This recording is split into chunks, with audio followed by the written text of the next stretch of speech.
20 मेच्या पत्रकार परिषदेमुळे ठाकरेंच्या अडचणी वाढणार, ठाकरेंवर आवश्यक ती कारवाई करण्याचे निवडणूक आयोगाचे आदेश। निकाल काँग्रेसच्या बाजूने लागला नाही तर सिव्हिल वॉर होईल, यशोमती ठाकूरांचं वक्तव्य। पोलिसांनी यशोमती ठाकूरांचं वक्तव्य तपासलं पाहिजे, रवी राणांची मागणी।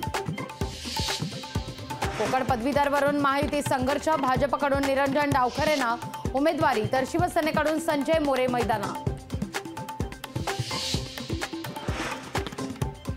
माढ्यातून 80,000 ते 1,30,000 मताधिक्यानं निवडून येणार, दर्यशीर मोहिते पाटील यांचा दावा।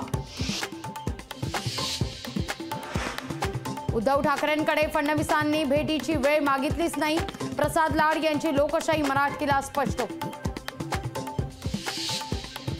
फडणवीसांकडून कोणीही उद्धव ठाकरेंकडे वेळ मागितलेली नाही, प्रदेश भाजपनं देखील भेटीचं वेळ मागितल्याचं वृत्त फेटाळलं। लोकसभा निकालाची उत्सुकता शिगेला, निकालाला उरलेत अवघे काही तास, मतमोजणीकरता प्रशासकीय यंत्रणा सज्ज।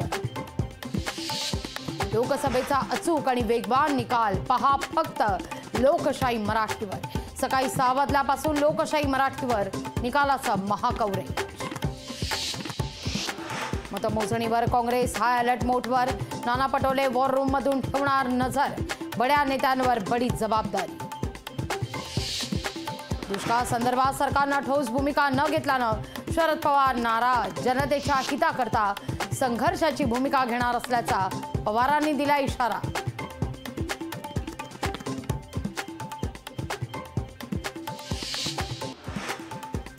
अनिल परब यांनी दाखल केला उमेदवारी अर्ज, शिवसेना उद्धव बाळासाहेब ठाकरे पक्षाच्या जोरावर निवडणूक जिंकणार, अनिल परबांचा निर्धार। अमरावतीत मतमोजणीच्या निकालापूर्वीच नवनीत राणांच्या विजयाचे झळकलेत बॅनर, अमरावतीच्या राजकमल चौकात झळकलेत बॅनर।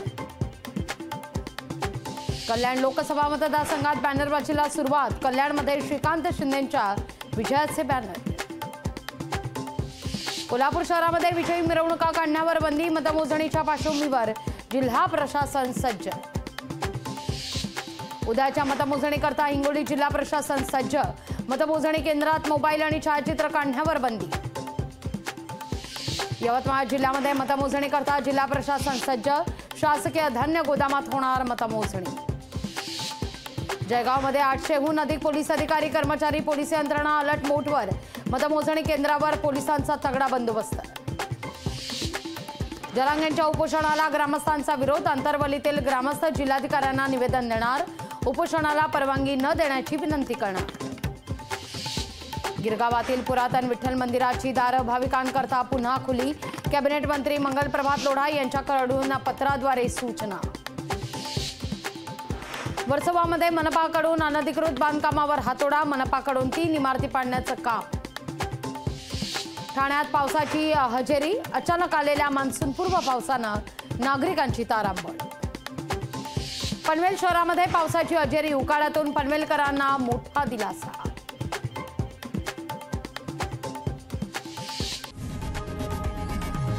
लोकशाही मराठी ऐका, पहा, जागरूक रहा।